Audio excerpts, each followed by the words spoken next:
Hi, everyone. Thanks for tuning in. I wanted to take this unique opportunity to introduce a friend and a small business owner here in the corridor. This is Mr. Scott Cornish, and he is here to talk a little bit about what he does and what's really exciting about his business. So without further ado, Scott, why don't you take a little bit of time to introduce yourself? Well, Ashley, thank you very much for inviting me to this and hosting. I was excited to have the invitation, exciting to be here to answer your questions, to see if we can bring some value to your watchers. Awesome. So tell us, what do you do? Okay, so I am a co-owner of Paul Davis Restoration that is based in Cedar Rapids, but we cover really the Iowa City, Cedar Rapids corridor and roughly an hour drive around that area. We are a 24/7 emergency mitigation company. Basically, in a nutshell, you really don't want to see us show up, because if we show up, you've had a bad experience at your home or business, such as a flood, a fire, storm damage. You've uncovered mold, asbestos, issues that really aren't too much fun to deal with. But we're here on a 24/7 basis to get there as quickly as possible and try to prevent the damage and put your property back together afterwards. Wow. So yeah, you're not joking when you say that you really do not want to have you over. Yeah, they're pretty bad days when we show up, unfortunately. But we're here as a resource and trying to help those homeowners and business owners get through a tough time. So when you said the regions that you cover, are there exceptions to the rule if someone's in county or in an area that is a little bit more out there? Not too much of an exception. We have a predefined territory through Paul Davis Restoration, but there's some flexibility there. So typically it is about an hour drive around Cedar Rapids and Iowa City, but we will make exceptions to that and go further from time to time, depending on the type of job, the type of loss, and the work needs to be done. Not only do we do the emergency restoration or mitigation, but we also do contents, which is everything. If you took a house or a business and shook it and everything that fell out, your clothes, electronics, furniture, appliances, we'll also take those out of the property, clean them, deodorize them, store them. And then we're a full general contractor on the build back side. So some of our distance restrictions are, we can only go build a property so far away effectively. And so that's some of the natural restrictions on where we will go. So just to recap, if I have anything from a fire or a complete flooding, or I mean, you name it, animal house, you Yeah. would take care of any of those situations. Yeah, something as crazy as the freeze that we had around the New Year's this year, where everything got really cold, a lot of burst pipes in apartment complexes, buildings, businesses, homes. So it might have taken out multiple levels of drywall, flooring, walls. We'll come in and do all the dry out, prevent the microbial growth. If there is a fire, all the smoke and fire damage and odor damage that needs to be mitigated. We recently did a skunk got into a basement of a house in Walker, Iowa, and sprayed. We actually odor mitigated a skunk smell. So if we can remove skunk smell, we can do anything. We do a lot of mold work, a lot of lead and asbestos abatement mitigation. Really anything that's just strange, unusual, dirty, gross, sewer backups, we're your people. So what's the process like, Scott? If I have something that happens, do I call you first or do I call my insurance provider first? And how does that look like? Great question. Yeah, great question. That can really go both ways. Most of our work comes after the property owner has opened an insurance claim, and then the insurance company will contact us or the homeowner will contact us. But we do a fair amount of work where the homeowner will contact us first, maybe get us to come out and give them a quick assessment. They might want to understand if this is going to be larger than the deductible or not. Because again, you don't want to open a claim unless you have to. We know that's kind of a golden rule. So they might have us come out, give a quick assessment, and if we feel confident it's going to be over the deductible, then they'll go ahead and open the claim. It really can go both ways. Okay. So like, for example, if I have a flood and all my belongings are floating in my basement, Yeah. sometimes, I've seen with homeowners, there is a little bit of a lag between when the insurance company gets back to you and, Yes. when you essentially can get the job done. Would you come out prior to necessarily getting the insurance company's green light just to assess what the next steps would be? We absolutely would. And you make a great point. Sometimes there can be a lag of hours, if not days, when you open a claim until you're contacted. So if you contact us directly, our goal is to be on site no longer than 2 to 3 hours after receiving the claim. Time is of the essence. So you can absolutely call us. What we'll have the homeowner or business owner do is sign what we call a work authorization, basically just giving us permission to start some just initial assessment, scoping the loss. and taking some mitigation steps to protect the property and the contents that have been affected. We won't go too far because we want to make sure your insurance is on board once the claim is open, that they're agreeing that there's coverage in place. But we understand typically what is and what is not covered, and so we'll take those steps to protect your belongings. So you mentioned the lag. Are there any other general challenges, common challenges that you see within the restoration process that people should be mindful of? Recent challenges that we see here in the last couple of years with inflation, the cost of building materials, properties are more expensive to build and maintain. And in turn, your insurance may or may not have adequate coverage when the loss happens. So a good example would be a sump pump failure or a sewer backup in a basement. And the homeowner may have $5,000 worth of coverage. Well, I can tell you, if that sewer backup takes out a full basement of carpeting, carpet pad, base trim, the lower 2 feet of drywall, doors and door jambs, there could be ceramic tiles, there could be wooden vanities. That $5,000, frankly, is not going to go very far. And so I think the cost of our properties are so high these days that having adequate coverage is a real challenge. And I would encourage all of your watchers and listeners to talk to their insurance and make sure they have adequate coverage, because things have changed in the last few years. That's huge. I mean, that's something that even I would admit that I need to do. What Yeah. about, making sure that you have inventory of all your stuff? Is that something that you would recommend, or is that a little bit egregious? For a homeowner, it would be really smart for you to go around and open up all of your cabinets, all of your closet doors, and take photographs from different angles of the rooms. All that is a photo document that someday, God forbid, if you have a loss, it is the best documentation you can hand to your insurance company or us to show what you did have and the condition of your house before the loss. If I come into a house fire and it is black and charred, it's very hard for us to differentiate what it was prior to the loss. We actually offer a service called Matterport. It's a 360-degree ultra high definition camera where we'll go in and take multiple scans of a house, and it splices it together similar to a real estate walkthrough. It's just higher definition. And we can actually do that for homeowners and businesses just for the documentation process. So again, if something does happen, we have that documentation ready to go. Wow. I feel like that's something everyone should do. It's like a no-brainer. Is that pretty It's easy to set up with you? It is. These call our office. There is a small fee. It's just a couple $100s. I've actually done it on my own house and my own properties for the day that we have it. But again, there's no guesswork when it comes to how many shirts are in your closet, what food did you have in your pantry, what type of TV is sitting there, what type of couch. The insurance agent can see all of that, and then if they need to pay you to replace it, it's very easy to do so. Absolutely. Now, in terms of making sure that, for example, if you decided to get a new TV, do you Mhm. have to just go ahead and make those changes you don't have to document that with camera and redo the whole process over again, or do you just go ahead and make a note in the file, so to speak? So if the TV was damaged, and maybe I'm not answering your question, but if it's damaged, typically insurance will pay for a like kind TV replacement, for instance. So they're going to give you some sort of value for that style and size of TV. And then you can take that money and go purchase whatever you choose to. If you had a 20-inch TV, they're not going to pay you for a 55-inch TV.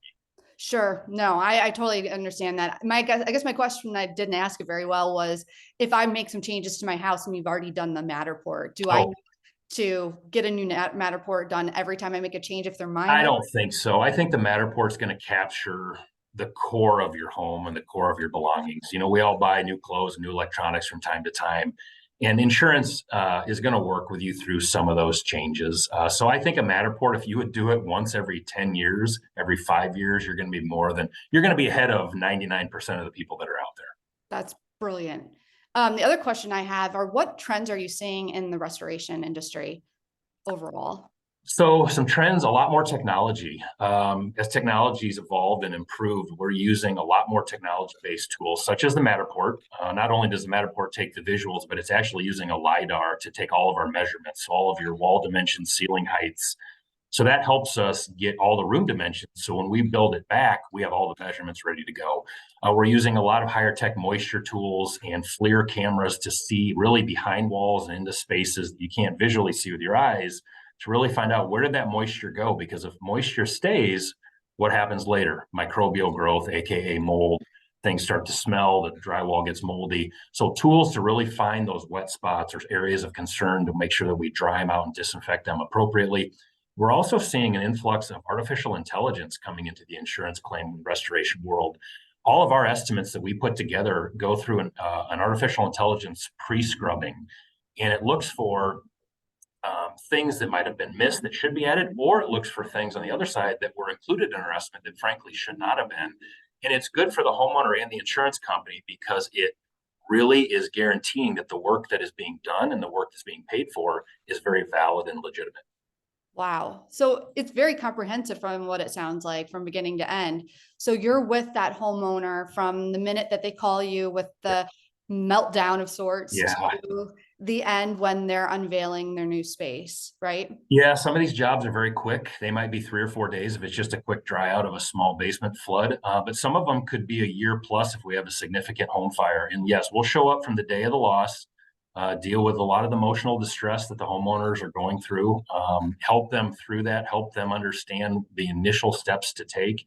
And then we'll be with them through the entire process until we can hand them their keys back and their home is as good or better than what it was prior to the loss.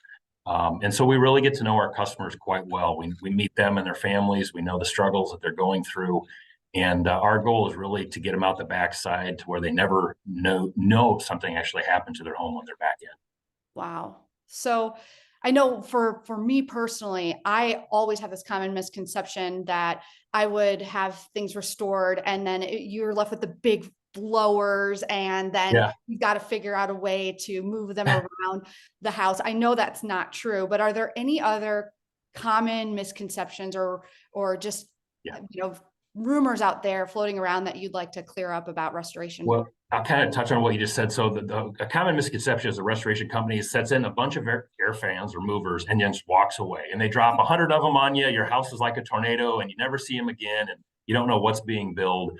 That's a huge misconception. So there's a ton of science behind it. We actually use software called Mika that when we talk about the loss, we enter all the dimensions and the cubic feet and what's wet and how wet is it. It calculates the equipment from dehumidifiers and air movers or air scrubbers that are needed to effectively change the science of that space to draw the moisture out of all those solid materials. And then we track it every 24 hours. We come back in and we're checking relative humidity, temperatures, and we're moisture metering all of the materials that were affected. And we track that down until we hit a drying standard. And all that drying standard is a dry point for drywall, a dry point for base trim, a dry point for carpeting and pad. And as we hit those drying standards, we remove the equipment. So when we remove it, it's one less thing for you to look at in your house. It also comes off invoicing once it's removed from the house. And we document these readings every 24 hours. And we submit those drying logs to the insurance company or the homeowner if they ask, showing exactly what we said on day one and exactly what those readings were until day 3 or 4 or 5, until everything is dried out appropriately. So again, technology is great because it's using the science to our advantage to only put in what is truly needed, nothing more, nothing less. And then it's tracking everything until we're done with the job. We close everything down, clean it all up, and we're out of your way.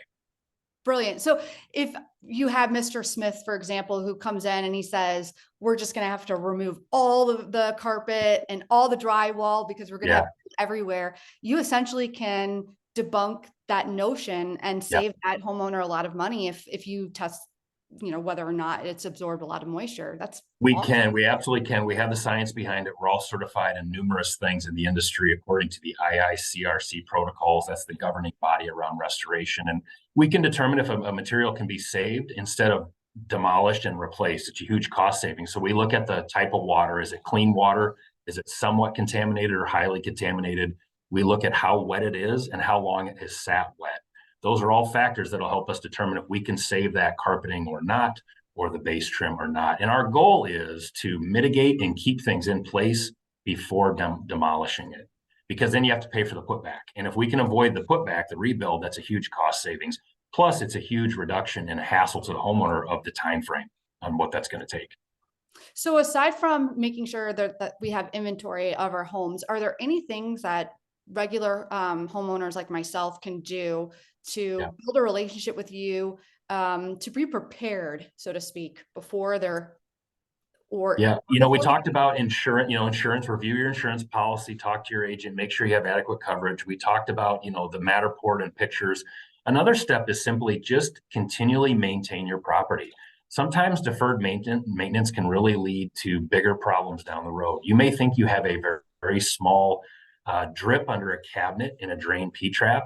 Well, if that drip occurs over weeks, if not months, all of a sudden the bottom of the cabinet gets soft and swells. The water goes beneath the cabinet and gets into the subfloor or wicks back into the drywall.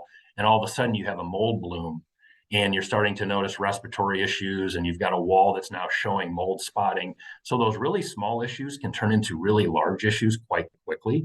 And by the way, on a side note, a lot of insurance policies do not have mold coverage. So you want to do things that avoid mold. So I would say deferred maintenance, or pay attention to deferred maintenance. Get down to your basements, check your water heaters, check your water softeners, look for water staining. If you see staining in a ceiling, where water might be coming through a roof, or if it's in a basement from the floor above, that means there could be a drain leak, a supply line leak. Address those sooner than later, because I promise you, you will save $1 by spending a dime instead of the other side. Spend a little time on the front end, a little money on the front end, instead of having a much bigger issue on the backside. Awesome. Those are great pieces of advice. Scott, if I wanted to get a hold of you, what's the best way to start the process and make sure that we're getting in touch with you? Yeah, so a couple ways. You can always call our office here in Cedar Rapids, 319-848-4259. You can search us, Paul Davis Restoration of the Iowa Corridor, on Google. All of our information is out there, and you can actually submit a form right on Google requesting us to contact you later. And you can also send us an email to iaco@pauldavis.com. And either my mitigation manager will contact you to set up a schedule and a walkthrough, or potentially one of my reconstruction project managers, depending on the job and the information that you give us. We'll come out, we do free, not free estimates, free consultation. We'll come out and walk the property, whether it be a home or a business. We'll learn what they believe is wrong. We'll do the inspection, we'll scope it, we'll consult on what we believe needs to happen next. And then from there, we can decide if there's work to be done or not, based on the property owner's choice. Fantastic. Well, you've given me more information than I have taken, the time to learn about, because I haven't had any issues, so to speak, personally. Fingers crossed that you won't. Fingers crossed it won't. But, this is brilliant information. And honest to God, it's always those moments that you are stressed out that you tend to go through Google and you think, okay, I'm just going to pick the first one on the list. And then that's how problems come up. So to be proactive about this stuff is so important. And I always stress my clients that, you don't want to be that person that picks the first person on Google. You want to start these relationships and research the person that you would call in these events. That's right. Effectively. A couple other points I'll make is, we're locally owned. I live in Coralville. My business partner lives in Center Point. We're part of the communities. Our kids go to the schools. They participate in local activities. Our reputation matters. So look for locally owned and operated, because we're here and we're not going anywhere. Another point I'll make is, especially for businesses, we'll come in and do what's called an emergency preparedness plan, where we'll go in and pre-walk a building and look at the mechanical rooms and the water shut off and the HVAC. We'll take photos and document all this now. So if a loss happens in 2 or 3 years, we've done all the legwork and we have the photographs to show my mitigation technicians before they arrive what they're walking into. Those are all things we can do proactively to help protect our properties. Awesome. Well, I thank you. I cannot tell you how much I appreciate this. This is very, very, very informative. And I know that, you and your wife are phenomenal people, and we're lucky to have you involved in a service that will be very helpful, especially, as we Iowans tend to have a lot of snow over the years, so I hope that we don't have to be friends in the restoration side of things, but I can't thank you enough for giving us your time and making sure that we're aware of what you do and how you can be helpful. Thank you, Ashley. I appreciate the opportunity. Well, awesome. I'm going to go ahead and sign off here, and then I'm going to go ahead and